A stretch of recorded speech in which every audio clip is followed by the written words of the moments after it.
Bonjour, bienvenue dans le Seigneur, que la grâce de Dieu demeure avec chacun d'entre nous au nom de Jésus. Merci, nous sommes là pour aider les uns et les autres à bien connaître l'identité de notre Seigneur Jésus.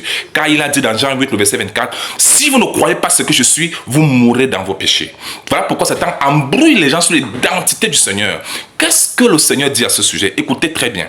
Nous allons prouver ce matin que le Seigneur, le grand Dieu des cieux, avait lui-même annoncé son arrivée.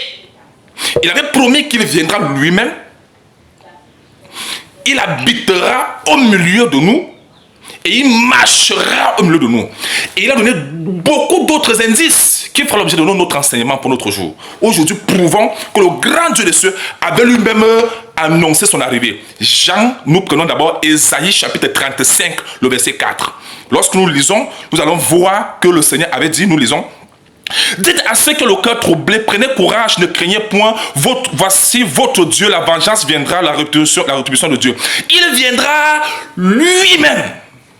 Il viendra lui-même et vous sauvera. Il n'a pas dit qu'il va envoyer quelqu'un. Il n'a pas dit qu'il va envoyer son petit, il a dit qu'il viendra lui-même et nous sauvera. Et dans Ésaïe 43, le verset 11, n'oublions pas, il dit, c'est moi qui suis l'Éternel. Hors moi, il n'y a point de sauveur. Ça veut dire que s'il faut que l'humanité soit sauvée, il faut que l'Éternel lui-même vienne. Parce qu'en dehors de lui, il n'y a point de sauveur. Voilà pourquoi il dit qu'il viendra lui-même et vous sauvera. Ça, c'est Ésaïe 35, verset 4. Ce n'est pas tout. Prenons Zacharie, chapitre 2, lisons le verset 10 et 11, il est écrit. Poussez des cris d'allégresse et réjouis-toi, fille de Sion, car voici, je viens. Je viens, et j'habiterai au milieu de toi. Habiter, ça veut dire qu'il va marcher avec nous, il va dormir, il va manger, il va parler avec nous. Il dit que j'habiterai au milieu de toi. Au milieu de toi. Qui est en train de parler? Lisons. Dit l'Éternel, dont le grand Éternel avait promis venir, et il a dit que j'habiterai au milieu de toi, dit l'Éternel. Au verset 11, il dit, beaucoup de nations s'attacheront à l'Éternel en ce jour-là et deviendront mon peuple, prouvant que c'est l'Éternel qui est en train de parler. Il dit, j'habiterai au milieu de toi et tu sauras que l'Éternel des armées m'a envoyé vers toi. Ça, c'est l'Éternel qui dit que, et vous saurez que l'Éternel des armées m'a envoyé vers toi. Donc l'Éternel, avec grand E, a envoyé l'Éternel avec grand E. Ça ne fait pas deux éternels parce qu'il n'existe pas deux éternels avec grand E. C'est le même Éternel, celui qui est assis sur son trône, et c'est le même qui est venu au milieu de nous sous une forme humaine. Il dit, j'habiterai au milieu de toi. J'habiterai au milieu de toi, dit l'Éternel. C'est trop clair. Et c'est pas tout. Lisons encore Exode chapitre 29, lisons versets 45 et 46. Il dit, j'habiterai au milieu des enfants d'Israël dont tu avais de l'indice. Voilà pourquoi est-ce que ça vient des Juifs. Vous voyez? Il dit que c'est au milieu des enfants d'Israël. Il viendra là. Il dit, j'habiterai au milieu des enfants d'Israël. Qui est celui qui habite au milieu d'Israël? L'Éternel avait donné ses indices. Il dit, et je serai leur Dieu. Verset 46. Ils connaîtront que je suis l'Éternel leur Dieu, qui les a fait sortir du pays d'Égypte pour habiter au milieu d'eux. Je suis l'Éternel leur Dieu. Dieu avait fait une promesse. Dieu n'a pas envoyé son petit. C'est lui-même qui était venu sous une forme humaine. Est-ce que c'est trop clair? Ce n'est pas tout, hein? Dans Ésaïe chapitre 62, verset 11, l'Éternel proclame qu'il dit, dites à Sion, ton sauveur arrive. Dieu dit que j'arrive. J'arrive? Oui. Dieu n'est pas...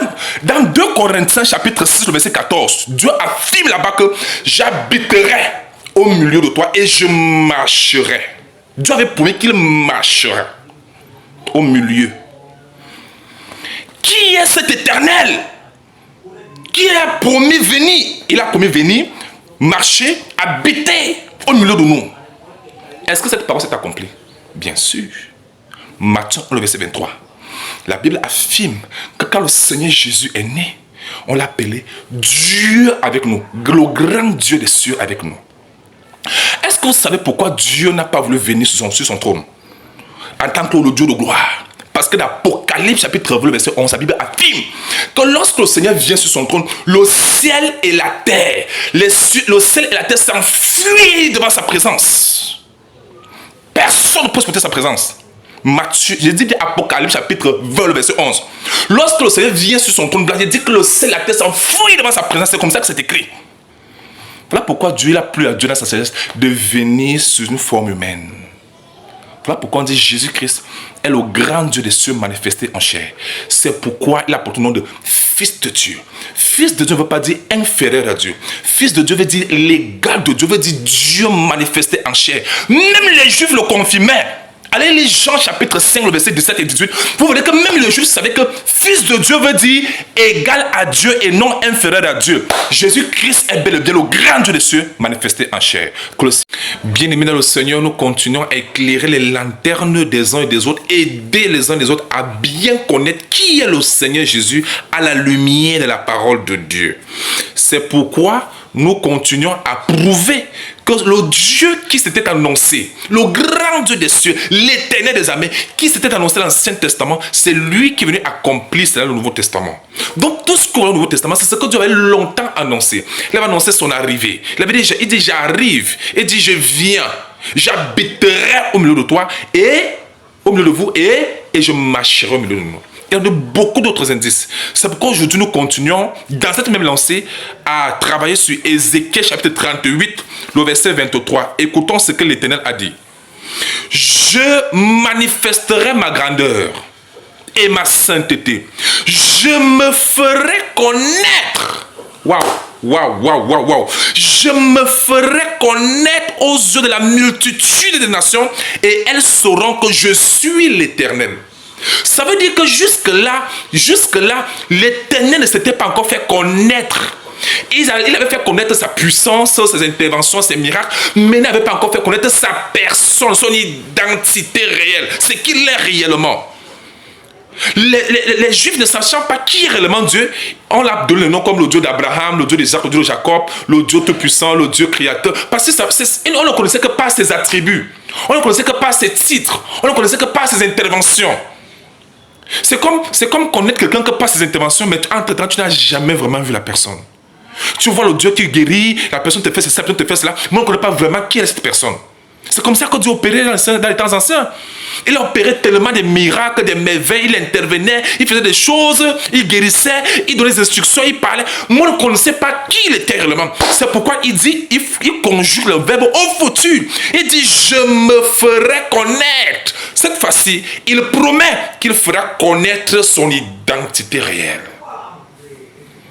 Il dit, je me ferai connaître aux yeux de la multitude. C'est-à-dire que les gens vont pouvoir le voir avec les yeux comme ça. Voir le grand Dieu de ceux qui est invisible, qui est esprit invisible. Mais il a promis qu'il se fera voir, il sera visible aux yeux des nations. Les yeux, c'est les yeux physiques. Donc il fallait bien que Dieu prenne la forme qui va permettre à tout le monde entier de pouvoir le voir. C'est pourquoi Dieu a pris la forme humaine. Comme c'est décrit dans Philippiens chapitre 2 du verset 5 au verset 8. Dieu a pris la forme humaine, il s'est présenté aux hommes pour accomplir ce qu'il avait promis. Dieu est un Dieu qui tient promesse. Il a annoncé et il a accompli cela. Amen. Et quand il est venu dans le monde, on l'a appelé le grand Dieu des cieux avec nous. Dieu avec nous. Dans Matthieu 1 verset 23, avec grand D. Voilà donc l'accomplissement de ce que Dieu avait annoncé. Et quand il marchait sur la terre, les gens lui ont posé des questions. Qui es-tu?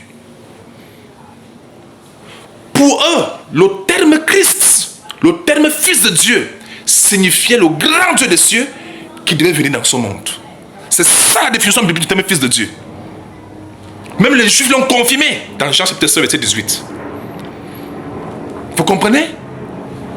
Alors un jour, l'un des disciples de Jésus a eu le courage de lui poser une question. Parce que Jésus avait alors fait une déclaration. Il a dit au verset 7 que si vous me connaissiez, vous connaîtriez aussi mon Père.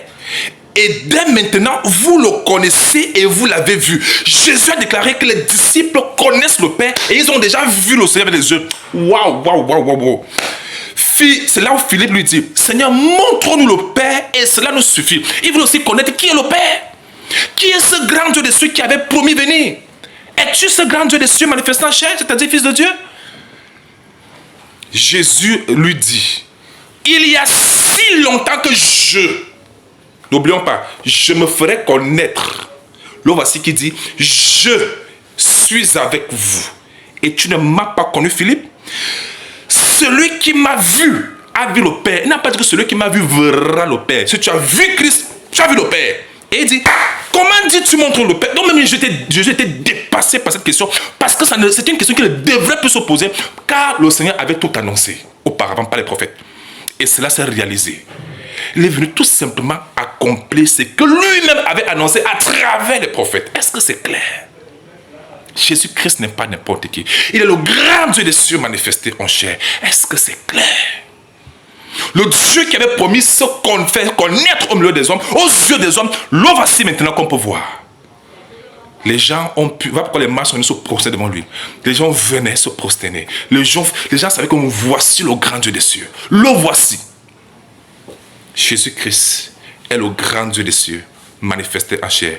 Un enfant nous est né, un fils nous est donné. On l'appellera Père éternel, on l'appellera Dieu puissant, le grand Dieu des cieux puissant, le grand Dieu des cieux puissant, le Père éternel. Le voilà, Isaïe 9, le verset 5.